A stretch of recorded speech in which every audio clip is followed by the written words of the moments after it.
ये अचानक और यकायक शहर कैसे इस तरीके के मसाइल में आ गया है। कौन लोग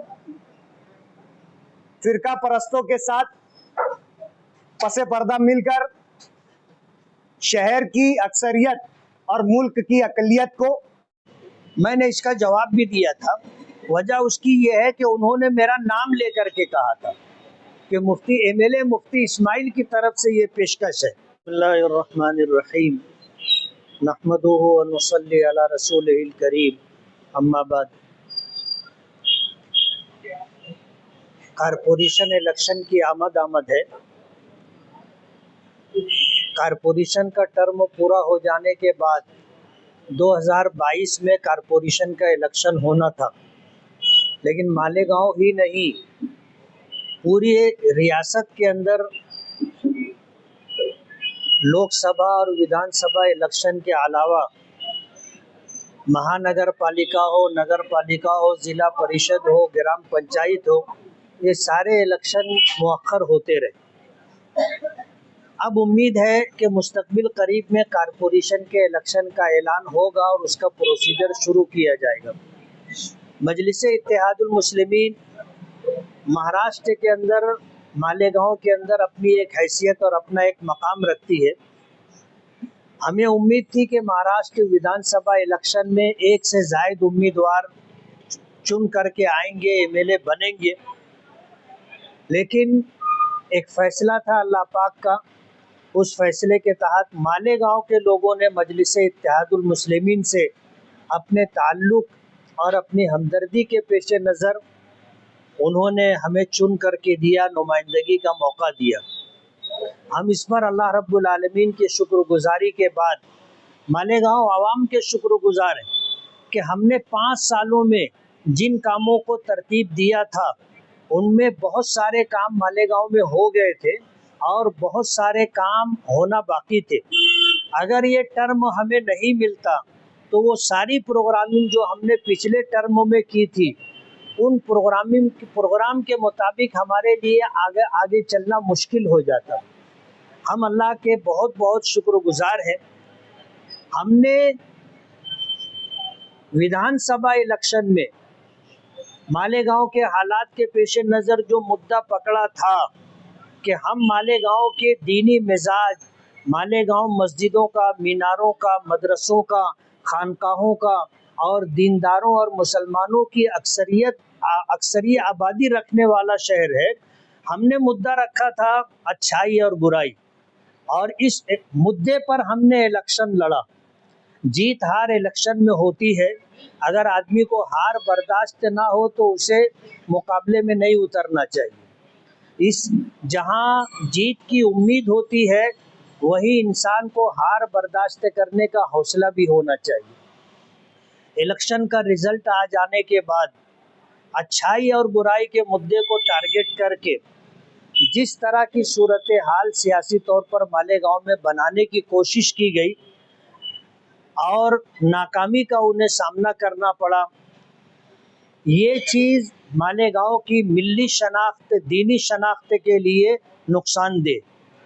ऐसे हालात के अंदर जब हमें कारपोरेशन का इलेक्शन लड़ना है, हम मालेगांव की आवाम को ये बताना चाहते हैं कि आने वाला इलेक्शन मालेगांव के सियासी रुख को तय करेगा। आपने विधानसभा के अंदर मजलिसे इत्तेहादुल मुस्लिमीन के उम्मीदवार को चुन करके दिया है। हम आपसे ये चाहेंगे कि मालेगांव की आवाम होशमंदी के साथ कारपोरेशन इलेक्शन में भी फैसला करे।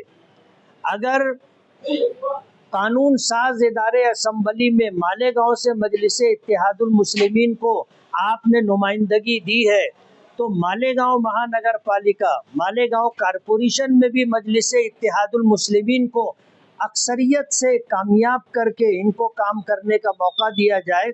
जब कानून साज इदारे में मजलिसे इत्तेहादुल मुस्लिमीन की नुमाइंदगी है तो मालेगांव कारपोरेशन में भी अगर मालेगांव की आवाम होशमंदी के साथ फैसला करेगी और मजलिसे इत्तेहादुल मुस्लिमीन को काम करने का मौका देगी तो मालेगांव का रुख तब्दील होगा। आज जिस तरह की घटिया सियासत की जा रही है कि जो सियासी मुद्दे होने चाहिए उससे हट करके लोगों की जाती जिंदगी में झांकने की नाकाम कोशिश की जा रही है, और जिस तरह के हालात अल्हम्दुलिल्लाह मालेगांव के लोगों के सामने आए, उसने मालेगांव की मिली, मजहबी और दीनी शनाख्त को बरकरार रखा कि मालेगांव के लोगों पर जो इल्ज़ामात लगाए जा रहे थे, ये इल्ज़ामात क्या हैसियत रखते हैं। तहकीक और तफ्तीश और इंक्वायरी में लोगों के सामने ये सारी बात आने वाले दिनों में आ जाएगी। आज इस वक्त तो सूरत हाल ये है कि आने वाले इलेक्शन के पेश नज़र हम मजलिस इत्तेहादुल मुस्लिमीन की प्लेटफार्म से उसकी नुमाइंदगी करते हुए मालेगांव शहर के विकास, उसकी तामीर और तरक्की के साथ हम लोग इस शहर में काम करना चाहते हैं। आज हमारे मुखालिफ जो सियासी पार्टियां हैं, आज वही रोना रो रहे हैं जो माजी में था कि हमें फिर मौका दो। आज कहा जा रहा है कि हमें एक मौका और दो। जाहिर बात है 20-25 साल से मालेगांव में महानगर पालिका में वो लोग बरसरे इक़्तिदार थे और खैर से उनके पास विधानसभा की नुमाइंदगी भी थी, और ये नुमाइंदगी उनके पास 15 साल रही। 25 साल के करीब कारपोरेशन में रहे। अगर मालेगांव के ताल्लुक से मुस्बत सोच के साथ काम करते तो आज मालेगांव में काम करने के लिए जगह बाकी नहीं रहती। लेकिन पूरा शहर पिछले 5 सालों से आज तक हमने जो काम किया है और जितना काम हुआ है, मालेगांव की आवाम अपने चश्मे सर से देख रही है। हमारे अपने प्रोग्राम है, हमने पूरे शहर का सर्वे किया है और तकरीबन 264 रोड रास्ते ऐसे हैं जो हमारे प्रोग्राम में है, जिन्हें हमें बनाना है और बना करके मालेगांव की आवाम को राहत पहुंचाने की कोशिश करनी। मालेगांव महानगर पालिका का सबसे अहम काम मैं ऐसा मानता हूं कि एजुकेशन डिपार्टमेंट है, मैं ऐसा मानता हूं कि आरोग्य डिपार्टमेंट है। ये वो बुनियादी ज़रूरत है जो हर घर से और हर फर्द से वाबस्ता है। लेकिन सूरत हाल क्या है, आप प्रेस से जुड़े हैं, प्रिंट मीडिया का हो, सोशल मीडिया का हो, आपको पता है इन हालात के अंदर मालेगांव कारपोरेशन में जो लोग बरसरे इक़्तिदार थे, उन्होंने मालेगांव को और मालेगांव की आवाम को क्या दिया है, ये मालेगांव की आवाम को समझना चाहिए। और इस सिलसिले में प्रेस की और मीडिया की बहुत बड़ी जिम्मेदारी होती है कि शहर को मुस्बत रुख पर ले जाने के लिए अपनी जिम्मेदारी पूरी करें। आज हालात ऐसे हैं कि अगर हम लोग शहर के असल मुद्दों से हट करके जातियात पर और लोगों की निजी जिंदगी में झांक करके इस तरह की सियासी सूरत हाल बनाने की कोशिश करेंगे कि शहर असल मुद्दों से भटक जाए और ऐसे मुद्दे जिससे समाज को कोई फायदा होने वाला नहीं है, ऐसे मुद्दों को इख्तियार करके अगर हम चलेंगे तो शहर का सरासर नुकसान है और हम इस शहर को नुकसान से बचाना चाहते हैं। हमारी चाहत और कोशिश ये है कि ये शहर मुस्बत रुख पर चले, शहर में रहने वालों को बुनियादी सहूलियात मुहैया हो, उन्हें पीने के लिए साफ पानी मिले, उन्हें रोड रास्ते की सहूलत मिले, उन्हें गंदे पानी की निकासी का इंतज़ाम मिले, उनके बच्चों को तालीम मिले और इसी के साथ उनकी सेहत की फिक्र के लिए कारपोरेशन अपनी जिम्मेदारी निभाए। हम इन मुद्दों के साथ, तामीर और तरक्की के मुद्दों के साथ इलेक्शन में आना चाहते हैं। हम आपसे ये गुजारिश करेंगे कि आप मालेगांव के मफाद को सामने रखें। सियासी पार्टियां आती रहती हैं, जाती रहती हैं, इक़्तिदार बदलता रहता है, लेकिन शहर का, शहरियान का फ़ायदा होना चाहिए। और इस सिलसिले में आपकी जो जिम्मेदारी है वो जिम्मेदारी आप पूरी करें और शहर को एक मुस्बत रुख पर ले जाने की कोशिश करें कि शहर के बुनियादी मसाइल को सामने रख करके शहरियान अपने शहर की तामीर और तरक्की के लिए फैसला करें। साहब, आप अच्छाई बुराई की बात किए, इलेक्शन तो भी इसी उन्वान पे हुआ था, लेकिन आज हालात ऐसे कि कुछ लोग खेल की सलाखों में पीछे हैं, तो आपके करीबी साथी, तो इस पे क्या कहेंगे? आपकी अच्छाई बुराई की बात तो थी। हम तो पहले दिन से ये बात कह रहे हैं कि अल्लाह की मदद हमारे साथ है। आप देख लीजिए कि इस मसले में कैसा टर्न आया है। और आज पूरे शहर में लोगों बच्चे बच्चे तक ये बात पहुंच गई है कि इस मामले के अंदर क्या प्लानिंग, क्या साजिश रची गई थी। आज हम उस पर कुछ कहना नहीं चाहते, लेकिन आने वाले दिनों में इंशाअल्लाह दूध का दूध, पानी का पानी हो जाएगा। आने वाला कॉर्पोरेशन का चुनाव हिमायत की सिंबल से लड़ा जाएगा। आज हम मजलिसे इत्तेहादुल मुस्लिमीन से नुमाइंदगी कर रहे हैं और मालेगांव की आवाम ने मजलिसे इत्तेहादुल मुस्लिमीन के नुमाइंदे के तौर पर हमें चुन करके दिया है और अल्हम्दुलिल्लाह हमारी नुमाइंदगी है। ये पहला साल है, अभी 4 साल और बाकी है। ये तो वक्त आने पर हम लोग फैसला करेंगे। हमारे शिमाली महाराष्ट्र के सदर और ज़िला नासिक के सदर, महाराष्ट्र के सदर और ऑल इंडिया मजलिसे इत्तेहादुल मुस्लिमीन के कौमी सदर शहर के हालात के पेश नज़र हम उनसे मशवरा करेंगे और जो हमारे लिए गाइडलाइन हमें मिलेगी हम उस पर अमल करेंगे। 42,000 वोट जो है पीछे इस्लाम पार्टी के जो कायदे आसिफ साहब वो बोले कि 42,000 वोट बोगस है या इनको कट करो, तो उस बारे में आप मुसलसल खामोश हैं, बोले नहीं। पीछे 19 में भी ये बात आई थी, अभी फिर आई है, तो आपका इस बारे में क्या मतलब है कि वाकई है या क्या है? 2019 का इलेक्शन हुआ था और उस इलेक्शन में शिकस्त के बाद माजी आमदार शेख आसिफ साहब ने तकरीबन 38 से 40,000 वोटें कटवा दी थी। उसके बाद सीधे पार्लियामेंट का इलेक्शन हुआ।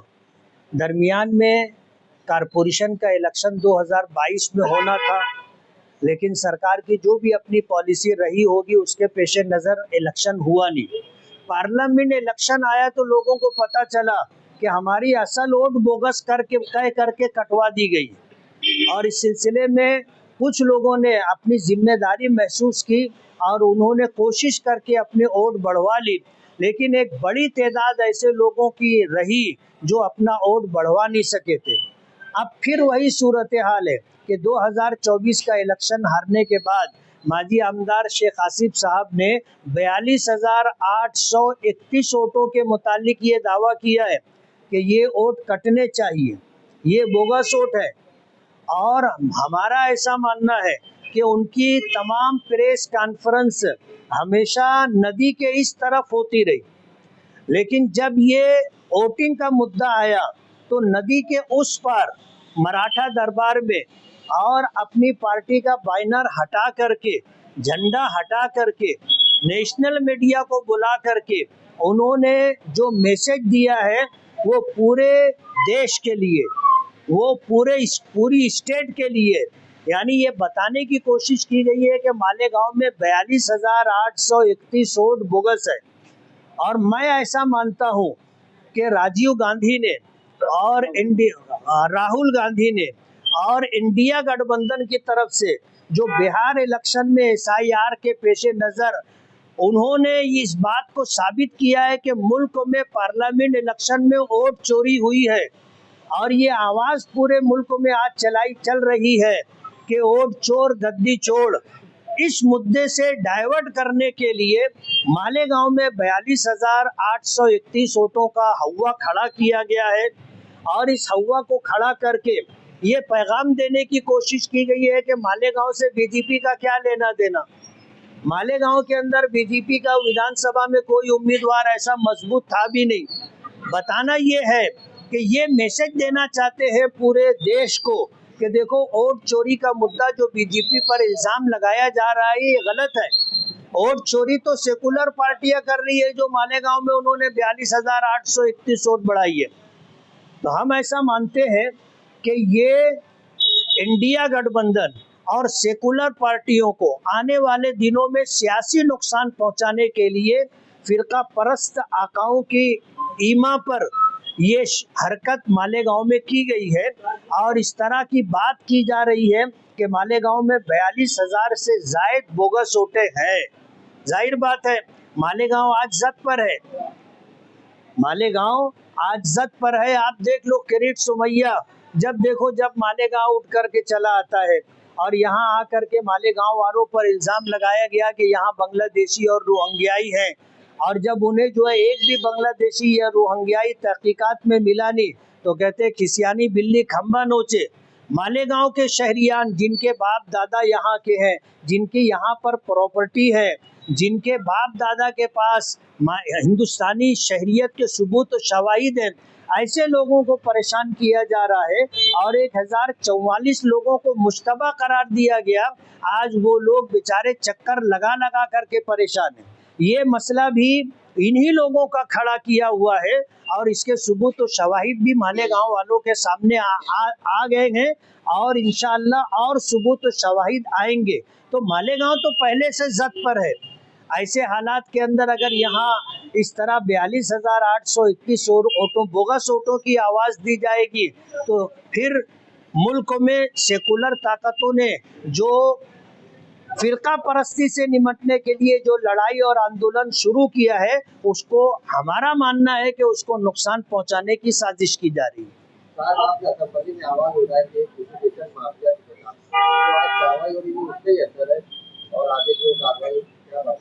मालेगांव की गरीब आवाम, गरीब बच्चों को तालीम मिलना चाहिए। आज हमने कारपोरेशन में तमाम कारपोरेशन के स्कूलों के हेड मास्टर्स और हेड मिस्ट्रेस की मीटिंग ली थी और हमने मालेगांव कारपोरेशन की स्कूलों में तालीम अच्छी हो, गरीब बच्चों को तालीम सही तरीके से मिले, स्कूलों में बुनियादी सहूलियात हो, पीने का पानी हो, बच्चों के लिए अलग लेटरिन बाथरूम हो और इसी तरह बच्चियों के लिए अलग हो, वाल कंपाउंड हो, उनके लिए खेलने का ग्राउंड हो। ये मालेगांव में इलेक्शन के बाद जिस तरह की आवाज़ माजी आमदार शेख आसिफ साहब ने दी थी, हमारे पेशे नज़र वो बात नहीं है। हम तो मालेगांव की गरीब आवाम को सही तालीम मिलना चाहिए। आज प्राइवेट स्कूलों में जो डोनेशन लिया जा रहा है, प्राइवेट स्कूलों में फीस के नाम पर जो गरीब लोगों से ऐसी फीस ली जा रही है कि उनके लिए फीस भरना मुश्किल है, इन जैसे मुद्दों पर जहां बदउनवानी हो रही है, हमने पूरी ताकत के साथ आवाज़ उठाई और हमारा ऐसा मानना है कि अगर जहां बदउनवानी और भ्रष्टाचारी है उसका खात्मा होना चाहिए, वहीं पर गरीब बच्चों के लिए तालीम का हुसूल आसान होना चाहिए। और कारपोरेशन की स्कूलों में जहां ज़ाहिरी खूबियों के लिए हम कोशिश कर रहे हैं कि दुरुस्ती के लिए 9.5 करोड़ रुपये का हमने एस्टीमेट बनवाया है और नई स्कूलों के बांधकाम के लिए या जो स्कूलें गिरने जैसी हो गई हैं उनको डेमोलिश करके वहां पर नई स्कूलें नई तामीर की जाए, उसके लिए 22.5 करोड़ रुपये का एस्टीमेट हमने बनवाया है। और हमारी कोशिश ये है कि प्राइवेट स्कूलों के मुकाबले में कारपोरेशन के स्कूलों में तमाम तर सहूलियात के साथ बेहतर तालीम हो, ये हमारे पेशे नज़र है। और इस सिलसिले के अंदर हमने आवाज़ उठाई थी, सरकार ने SIT बनाई है और उसी SIT के तहत इंशाअल्लाह कारपोरेशन की स्कूलें भी हम दुरुस्त करेंगे और गरीब बच्चों की तालीम का बेहतर से बेहतर नज़्म हो, इसकी कोशिश करेंगे। बार आपको ये नाम है SIT खासकर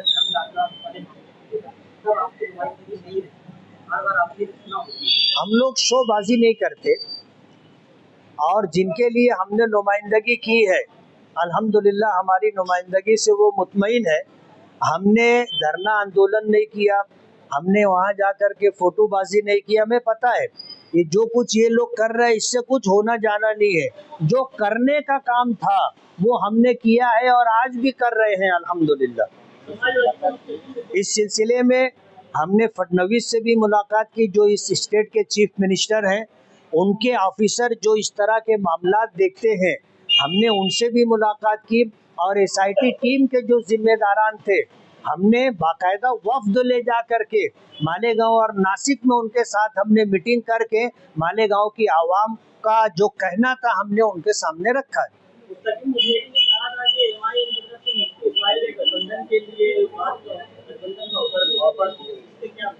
मैंने इसका जवाब भी दिया था।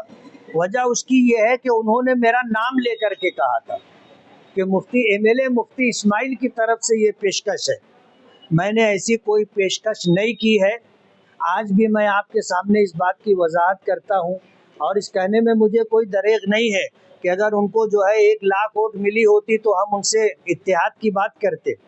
जिनकी ज़मानत जब्त हो गई है और जिनको जो वोट मिला है उसमें वो दोनों मियाँ बीवी अपनी सीट नहीं निकाल सकते, वो दूसरों की क्या सीट निकालने में हमारी मदद करेंगे।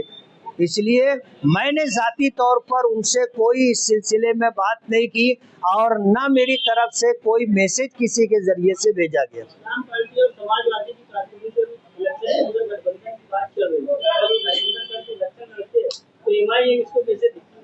नहीं, बात ये है कि वो गठबंधन करेंगे ऐसा नहीं, उनका तो पहले से गठबंधन है।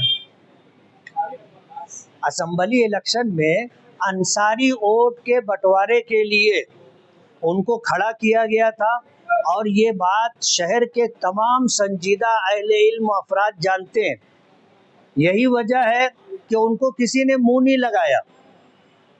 उनका दावा था कि हमको 1 लाख वोट मिलेगी और अगर 50,000 वोट मिली तो हम सियासी तौर पर इसको अपनी हार मानेंगे। मालेगांव की आवाम ने उनको बता दिया कि तुम तो 50,000 बहुत बड़ी बात कर रहे थे, तुम 10,000 वोट के भी नहीं हो। आप पर ये इल्जाम भी लगाए जा रहे हैं कि कारपोरेशन ये असेंबली इलेक्शन में तालीमी इदारे के जिम्मेदारों में आपको वोटिंग की थी और आपने असेंबली में तालीमी इदारों के बारे में आवाज उठाई, आज वो मुसीबत में है। वोट कौन किसको देता है वो देने वाले को पता है और अल्लाह जानता है। हमें तो तालीम इदारों के मुतालिक आज कुछ कहना नहीं है। आप लोग बहुत करीब हो सियासत से, आपको पता है कि हम तो किसी तालीमी इदारे में वोट मांगने गए भी नहीं, ना असरी तालीम गाहों में गए ना दीनी तालीम गाहों में गए। हमने सियासत को सियासत की जगह पर लड़ा और सियासी तौर पर हमें जो लड़ना था हमने कोशिश की और सही मानों में देखो तो हम लड़ भी नहीं सके थे। बीमार हो करके मैं तो जाहिर बात है हॉस्पिटल में था और मालेगांव की आवाम हमारे सारे साथी ये इलेक्शन लड़े और अल्हम्दुलिल्लाह आवाम के इलेक्शन लड़ने से अल्लाह ने मुझे कामयाबी अता की। मैं इस पर जो है अल्लाह रब्बुल आलमीन का भी शुक्रगुजार हूँ और शहरिया ने मालेगांव का भी मैंने शुक्रिया अदा किया था, फिर शुक्रिया अदा करता हूँ।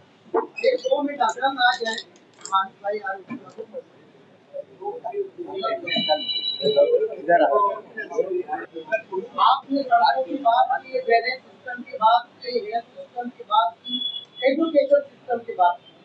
जिन मुद्दों पे बात होनी चाहिए वाकई आपने वो मुद्दे उठाए, मगर जो है सड़कों का हाल आपको मालूम है।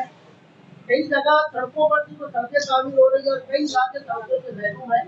जहाँ पर सड़कें हैं आज तक का हालत ड्रेनेज सिस्टम मालेगांव का इंतहा घट गया है, घरों में पानी में घुस रहा है।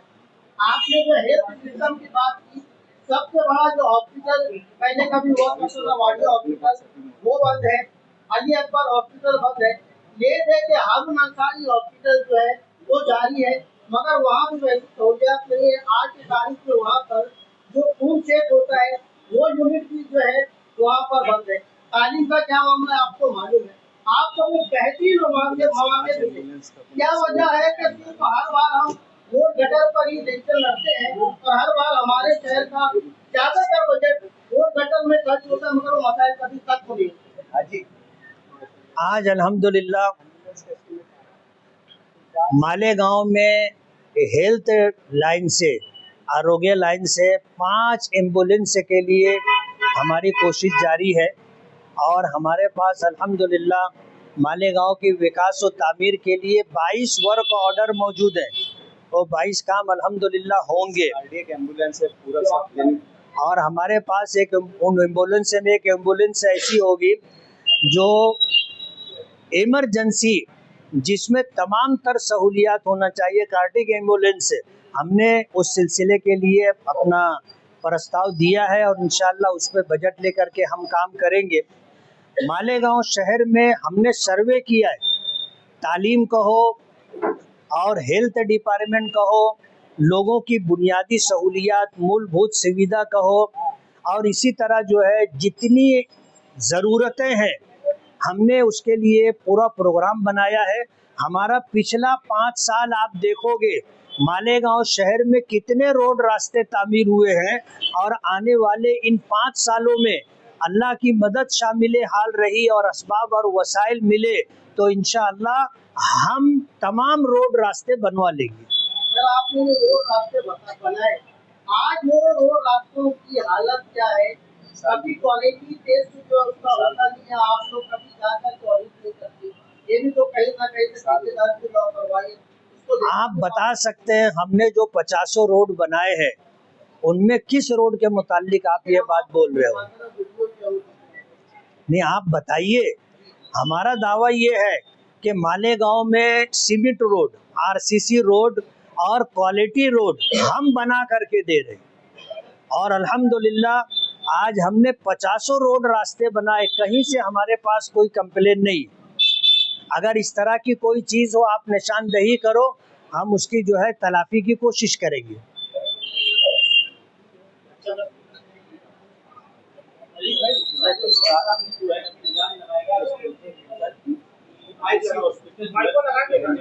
इस ताल्लुक से वेरिफिकेशन उसका निकाला गया है।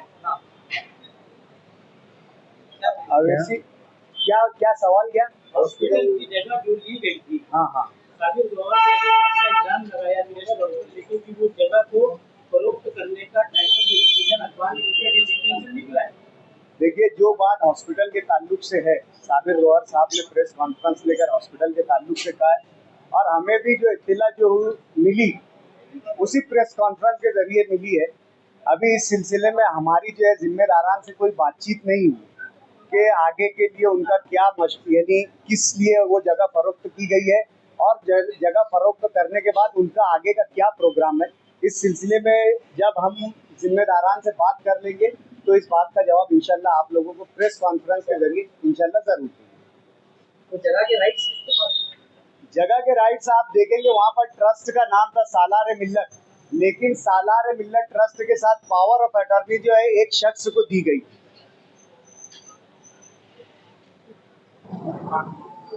आज की ये जो प्रेस कॉन्फ्रेंस है शहर मालेगांव मजलिस इत्तेहादुल मुस्लिमीन की जानिब से मुनक्किद की गई है। बिलखुसूस शहर अजीज के एमएलए अलहाज मुफ्ती मोहम्मद इस्माइल कासमी की हिमा पर आज की ये प्रेस कॉन्फ्रेंस जो है इसका इनेकाद किया गया है। इस प्रेस कॉन्फ्रेंस का मकसद शहर में जारी सियासी सूरत हाल, आज शहर में जिस तरीके की सतही सियासत की जा रही है, सियासत की सतह को जिस तरीके से एकदम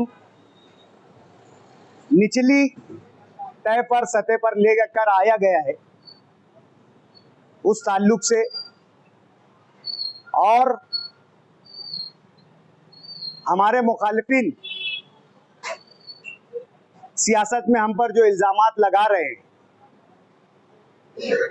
और शहर के मौजूदा मसाइल पर हमने किस तरीके की नुमाइंदगी किस मौके पर और किस प्लेटफॉर्म पर की है, इस बात को आवाम के सामने आपके माध्यम से रखने के लिए आज की प्रेस कॉन्फ्रेंस का इनेकाद किया गया है। साथ ही साथ मुस्तकबिल करीब में महाराष्ट्र के साथ साथ मालेगांव शहर म्युनिसिपल कॉरपोरेशन के भी इलेक्शन होने वाले हैं। इस इलेक्शन के ताल्लुक से मुकामी सतह पर हम लोगों की क्या तैयारी है, हम क्या पैगामात क्या मैनिफेस्टो के साथ आवाम में जाने वाले हैं, किन वार्डों पर किस तरीके की हमारी तैयारी और सोच है, इसके मुतालिक भी आप लोगों को आगाह करना है। शहर के जो मसाइल है आप लोग बखूबी इससे वाकिफ है कि शहर में मसनूई तरीके से मसाइल को पैदा किया जा रहा है और शहर जो यकायक मसाइल की जद में आया है उसका वक्त टाइम पीरियड भी जो है आप लोगों को बताना है कि अचानक और यकायक शहर कैसे इस तरीके के मसाइल में आ गया है। कौन लोग फिरका परस्तों के साथ पसे पर्दा मिलकर शहर की अक्सरियत और मुल्क की अकलियत को तकलीफ में, मुसीबत में डालने का काम इस मकसद से कर रहे हैं कि अपनी शिकस्त का बदला ले सके, अपनी नाकामी की खिजालत मिटा सके। कौन लोग इस तरीके की सियासत कर रहे हैं जिससे शहर समाज बदनाम हो रहा है?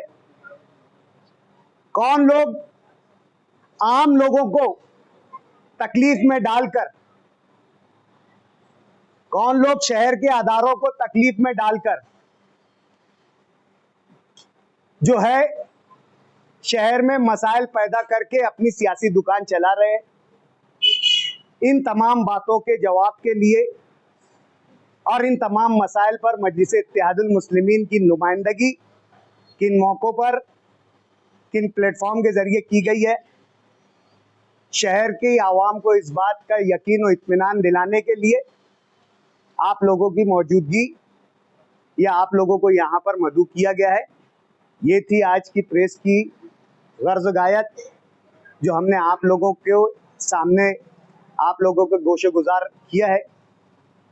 अब हम ये चाहेंगे कि मीडिया के जिम्मेदारान जो है,